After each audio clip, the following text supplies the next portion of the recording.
নমস্কার, যুক্তি তর্ক সঙ্গে অর্কয় আপনাদের স্বাগত। আপনাদের সঙ্গে আমি অর্কপ্রভ সরকার। বাংলাদেশের সেনাবাহিনীকে বিদ্রোহ করবে শেখ হাসিনার একটা ইঙ্গিতপূর্ণ বক্তব্যে তার কিন্তু ইঙ্গিত মিলেছে।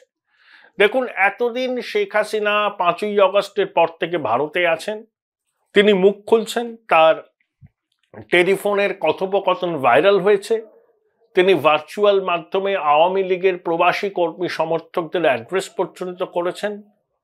তখন সেখানে উপস্থিত আওয়ামী লীগের প্রবাসী কর্মীরা তাকে প্রধানমন্ত্রী হিসাবে উল্লেখ করেছেন এবং হাসিনা যে মেজাজে বলেছেন, মনে হচ্ছিল যে তিনি দেশের প্রধানমন্ত্রী, মানে বাংলাদেশের।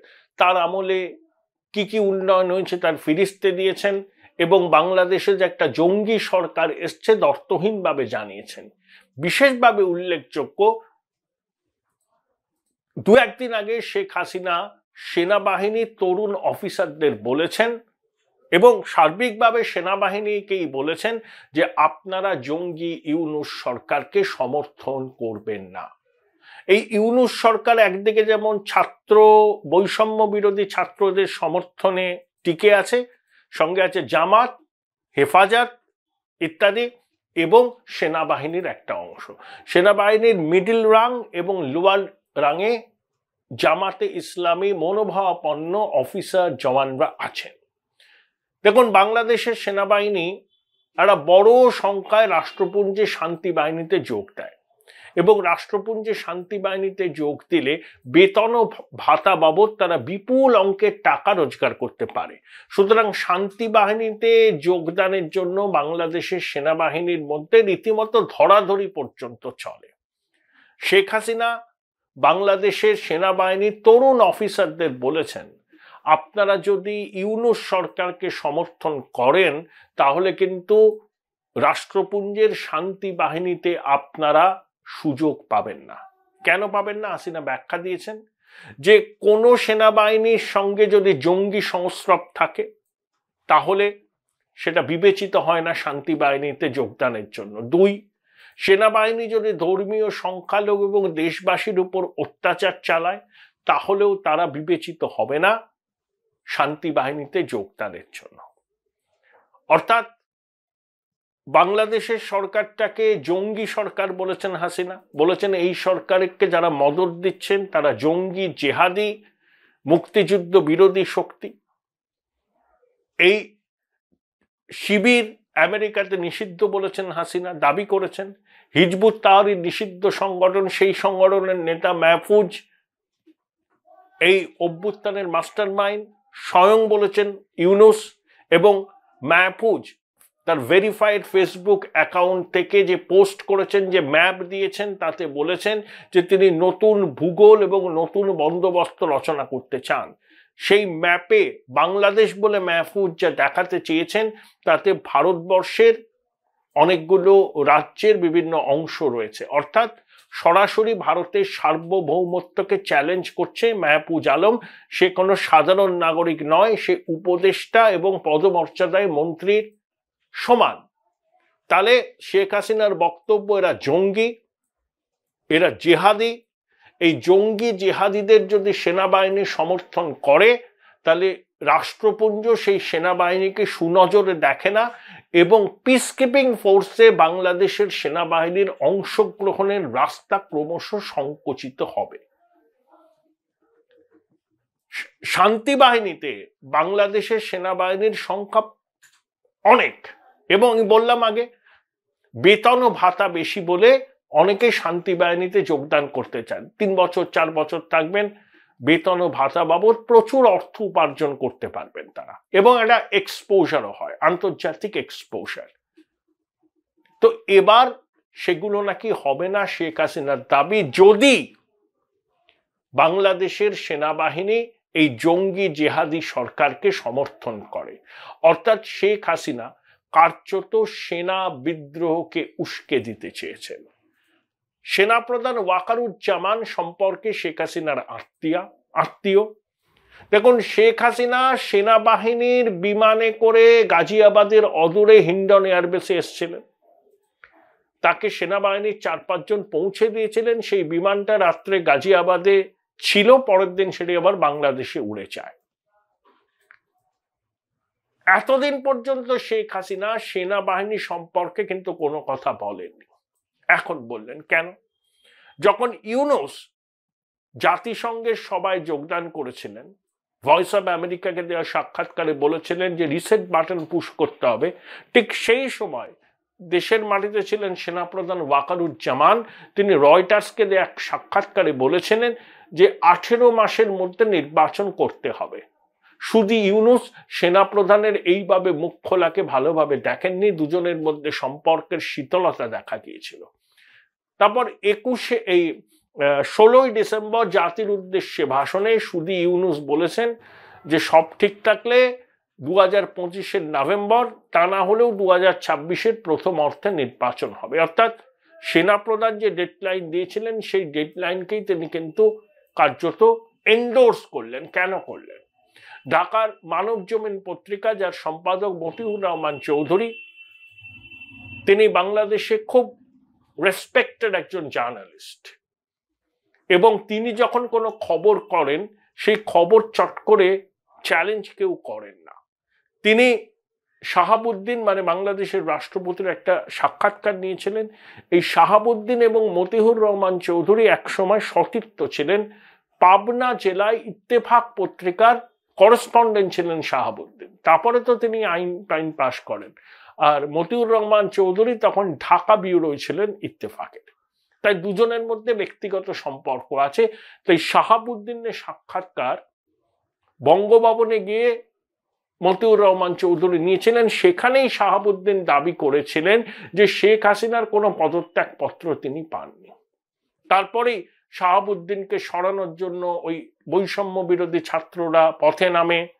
কার্যত বঙ্গভবন থেকে শাহাবুদ্দিন বেরোতে পর্যন্ত পারছিলেন না, কিন্তু সেনাবাহিনী শাহাবুদ্দিনের পাশে দাঁড়ান এবং অন্যান্য রাজনৈতিক দলগুলো এই ছাত্রদের দাবির সঙ্গে সহমত হননি। তাই শাহাবুদ্দিনের গদি সেবার বেঁচে যায়। এই মানব জমিন পত্রিকারই একটা সংখ্যায় মতিউর রহমান চৌধুরী দাবি করেছেন 9ই ডিসেম্বর ভারতের বিদেশ সচিব বিক্রম মিশ্রি গোপনে সেনাপ্রধান ওয়াকারুজ্জামানের সঙ্গে দেখা করেছিলেন। Join Indian Institute of Hotel Management now. Right choice, right decision. Bangladesh সরকার, বাংলাদেশ সেনাবাহিনীর যারা পাবলিক রিলেশন উইং, তারা কিন্তু খবরটাকে মিথ্যে বলেনি, ডিনাইও করেনি, সত্যতাও স্বীকার করে। বাংলাদেশ সরকারও তাই, এবং ভারতের কোনো সংবাদ মাধ্যমে এই খবরটা বেরিয়েছে বলে আমার জানা নেই। এবং তারপরেই ইউনূস একটা নির্বাচন কবে হবে তার সম্পর্কে আভাস দিয়েছেন। তাহলে সেনাপ্রধান যে ডেডলাইন দিয়েছিলেন শুধু ইউনূসের বক্তব্যের সঙ্গে তা মিলছে। তাহলে সেনাবাহিনী চাপ দিয়েছে ইউনূসের উপর, আমেরিকা চাপ দিয়েছে। ভারত তো পরিষ্কার বলে দিয়েছে যতক্ষণ না পর্যন্ত গণতান্ত্রিকভাবে একটা নির্বাচিত সরকার বাংলাদেশে তৈরি না হচ্ছে ততদিন পর্যন্ত পূর্ণ কূটনৈতিক সম্পর্ক বাংলাদেশের সঙ্গে ভারতের থাকবে না।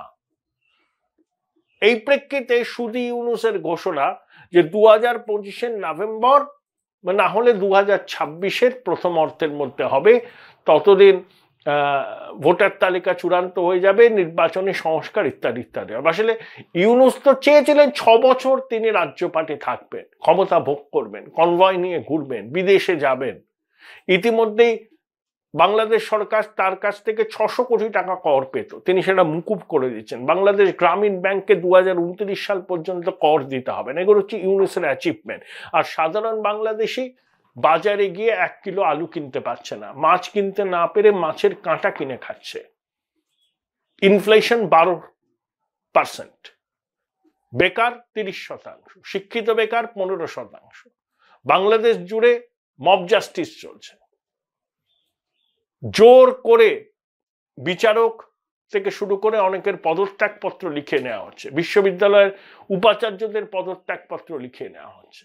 জয় বাংলা স্লোগান নিষিদ্ধ হয়ে গেছে। সেই জয় বাংলা স্লোগান দেওয়ালে লেখায় আওয়ামী লীগের 2জন তরুণ ছাত্র নেতাকে চাঁপাইনবাবগঞ্জে শিবিরের লোকজন খুন করেছে বলে আওয়ামী লীগের অভিযোগ।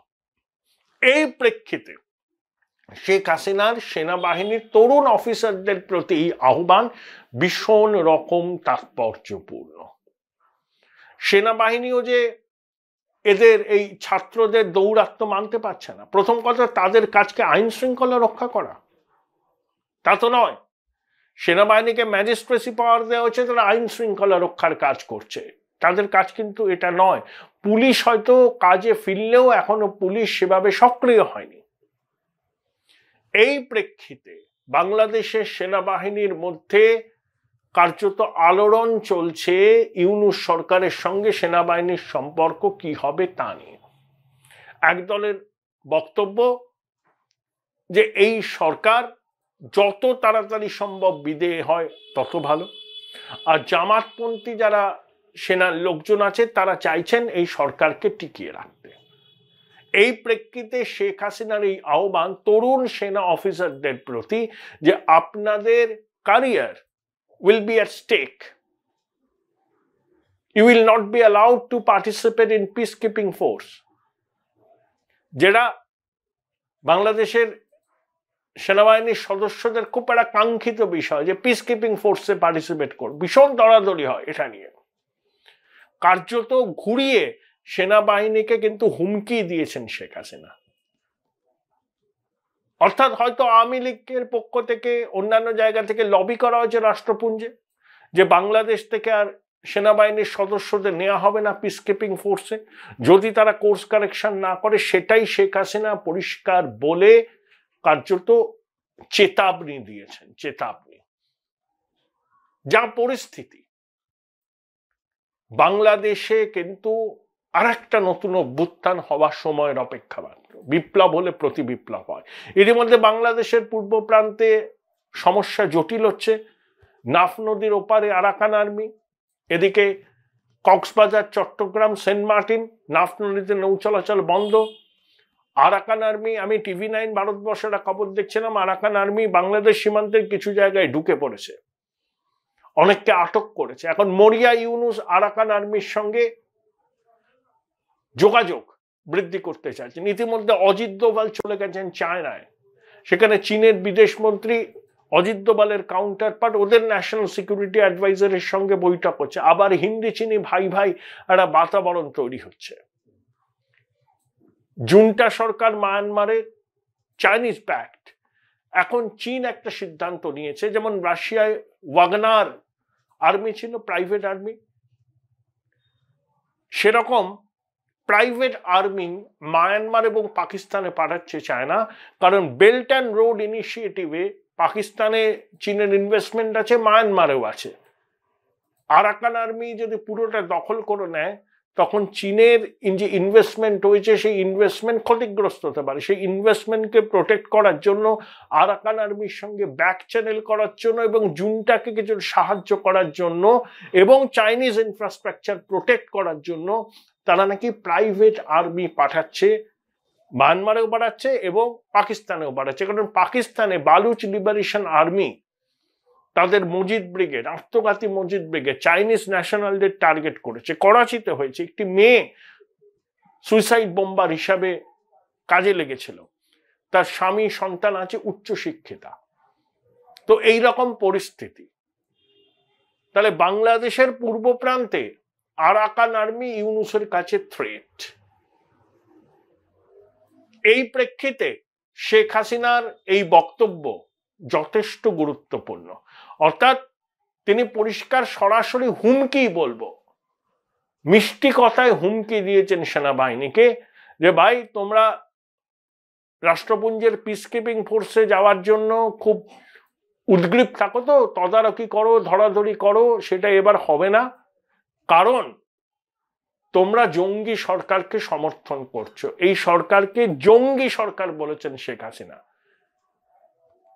তোমরা ইমিডিয়েটলি এই সরকারের উপর থেকে সমর্থন তুলে নাও, তা না হলে you have to face the consequences. পরিষ্কার চেতাবনী বলতে পারেন, ভদ্র ভাষায় হুমকি বাংলাদেশের সেনাবাহিনীকে। এর অভিঘাত বাংলাদেশের সেনাবাহিনীর মধ্যে কি হবে সেটা এই মুহূর্তে আমি বলতে পারবো না। কিন্তু এই প্রথমবার 5ই আগস্টের পর শেখ হাসিনা সেনাবাহিনীকে কার্যত বিদ্রোহ করার বার্তা দিলেন, যেটা খুবই তাৎপর্যপূর্ণ।